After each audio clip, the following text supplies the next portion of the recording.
Barang siapa belajar sesuatu semata-mata karena Allah, mencari ilmu yang ada bersamanya, maka dia akan menang. Dan barang siapa yang belajar sesuatu karena selain Allah, maka dia tidak akan mencapai tujuannya. Juga pengetahuan yang diperolehnya tidak akan membawanya lebih dekat kepada Allah.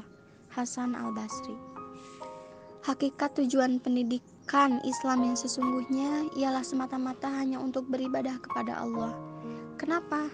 Karena Allah berfirman, "Wa ma khalaqtul jinna wal insa illa liya'budun." Tidak kuciptakan jin dan manusia melainkan mereka beribadah kepadaku. Berarti segala aspek kehidupan kita itu hanyalah untuk ibadah.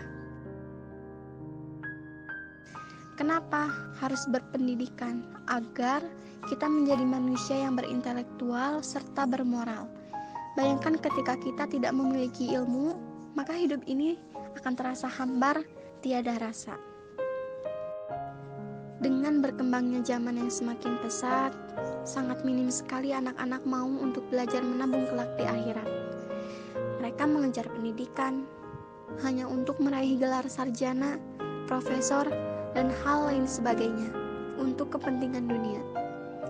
Tetapi sesungguhnya Islam mengajarkan kita bahwa segala sesuatu itu dilandaskan karena ibadah. Agama Islam telah mengajarkan sejak dini bahwa menuntut ilmu adalah sesuatu hal yang wajib dilakukan, tidak peduli itu laki-laki maupun perempuan.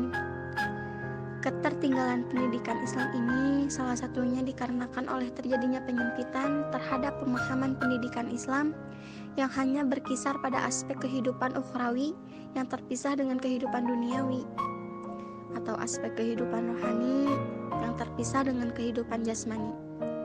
Oleh karena itu, akan tampak adanya perbedaan dan pemisahan antara yang dianggap agama dan bukan agama, yang sakral dengan yang profan, antara dunia dan akhirat. Cara pandang yang memisahkan antara yang satu dengan yang lain ini disebut sebagai cara pandang dikotomi. Adanya dikotomi inilah yang salah satu penyebab ketertinggalan pendidikan Islam di dunia. Kini, pendidikan Islam masih memisahkan antara akal dan wahyu, serta pikir dan juga zikir.